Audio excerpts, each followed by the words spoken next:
Good morning. প্রত্যেকবার পুজোর আগে একবার শপিংয়ে গেলেই মোটামুটি আমি সব কিছু কিনে আনি, কিন্তু এইবার ২ থেকে ৩ বার যাওয়ার পরেও আমার কিছু হয়নি।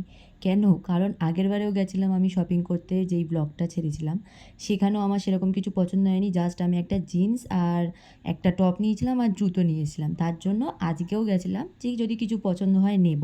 আর ভাইয়ের কিছু কেনাকাটার ছিল। তো সেম আজকে যেহেতু আবার সকাল সকাল গেছিলাম আর বৃষ্টি শুরু হয়ে গেছিলো সকাল থেকে, সেইভাবে কোনো দোকানই আমি খোলা পাইনি। ওখান থেকে ভাবলাম ঠিক আছে অন্য জায়গায় যাওয়া যাক। তো ওখান থেকে বাস ধরে আমরা যাই গোড়াবাজার ক্যান্টনমেন্টে। সেখানেও যেতে গিয়ে আবার ঝামেলা। বাসে প্রায় ১ ঘন্টা জ্যাম কাটিয়ে আমরা যাই। অনেক লেট হয়ে গেছিলো, সেখানে ঢুকতে ঢুকতেও আমাদের ৩টে বেজে গেছিলো। তারপরে শুরু হয়ে গেছিলো বৃষ্টি। সকাল থেকে যেহেতু না খাওয়া দাওয়া, নেমে আগে আমি আর মা কিছু খেয়ে নিয়েছিলাম। ভেবেছিলাম খেয়ে দেয়ে ঘুরবো, শপিং করবো। তারপরে দেখি সমস্ত দোকান বন্ধ হয়ে গেছে, সেরকমভাবে কোনো কিছুই আমরা কিনতে পারিনি। এরপর একটা জুয়েলারির দোকানে যাই, যেখানে মা শুধু একটা হাতের দেখে আর আমি একটা গলার নিয়ে বাড়ি চলে আসি।